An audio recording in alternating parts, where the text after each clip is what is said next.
fact is now Bibi and the Israeli hard-right government has a mandate, I gotta be careful the way I say this, they're gonna try to ethnically cleanse Gaza. Yep. I mean, I don't use that term lightly, okay? They instead can occupy all of a beautiful area with homes and safety, and they can live out their lives in peace and harmony instead of having to go back and do it again. The U.S. will take over the Gaza Strip, and we will do a job with it too.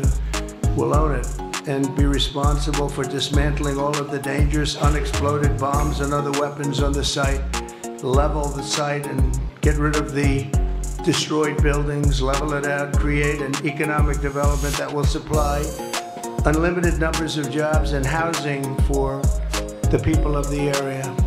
Do a real job, do something different. Just can't go back. If you go back, it's going to end up the same way it has for 100 years. I'll tell you one thing, unlike America, Israel seems to be able to fight wars very quickly. What is your secret? Because we don't seem to have the hang of that. The secret is that we have America. Nah. אתה רואה אור בקצה המנהרה? כן, אני בוודאי רואה אור בקצה המנהרה.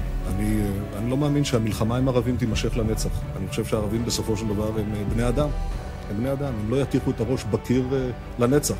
אבל אם הם רואים בקיעים בקיר, אם הם רואים שחלק מהקיר נהרס, אז ודאי שימשיכו, ויסייעו להם כל העולם.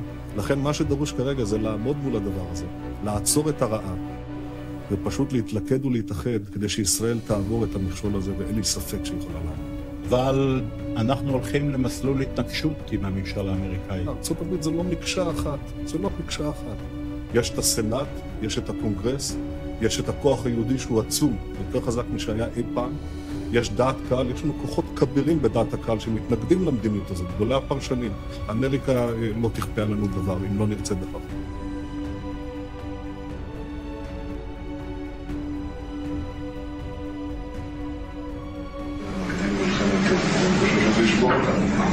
לא רק קודם כל לתת להם מכות, לא רק מכות כל כך מכינות שהמחיר יהיה כבד מצום. כרגע המחיר לא כבד מצום, זו התקפה רבת היקף ברשות הפלסטינית.